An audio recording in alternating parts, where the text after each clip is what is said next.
سامری۔ اس سلسلے میں یہ بات بھی ضروری ہے کہ سامری ایک قوم کا نام تھا، اور جس سامری نے حضرت موسیٰ کی قوم کو بچھڑے کی بت کی پوجا کرائی تھی وہ سامری قوم کا کوئی آدمی تھا، اور غالباً سامری قوم مصری مندروں کے پجاریوں سے تعلق رکھتی تھی۔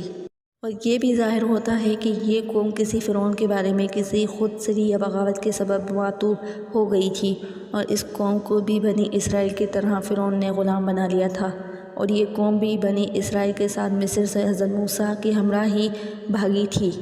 اور جب فرعون اور اس کے خاندان والے ڈوب گئے اور بنی اسرائیل اپنے ملک شام کے علاقے میں آ گئے، تب حضرت موسیٰ علیہ السلام طور پہاڑ پر توریت لینے گئے، اور وہاں جا کر حضرت موسیٰ نے چلہ کیا اور اپنی نیابت میں اپنے بھائی ہارون کو چھوڑ گئے تھے۔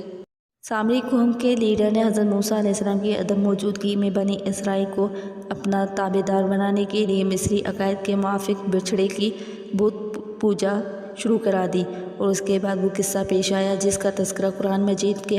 حوالے سے اوپر دیا گیا ہے۔ معلوم ہوتا ہے کہ حضرت موسیٰ کی بددعا کے بعد سامری اپنی قوم کو لے کر شام ملک میں وسط ایشیا میں آیا، اور یہاں اس نے ایک شہر آباد کیا جس کا نام ہری رکھا، جو بعد میں ہرات کے نام سے مشہور ہوا۔ ہرات سے سامری اپنے قوم کو لے کر ہندوستان میں آیا، اور یہاں اس نے گونڈ اور بھیل وغیرہ قدیمی باشندوں کو مار مار کر جنگلوں اور پہاڑوں میں بھاگا، اور ہندوستان میں اپنی قومی حکومت قائم کر لی، اور مصر کے قدیمی فرعون کے نام سے ایک کتاب شریعت منوس مرنی تیار کی، اور 4 ذاتیں قائم کر دی۔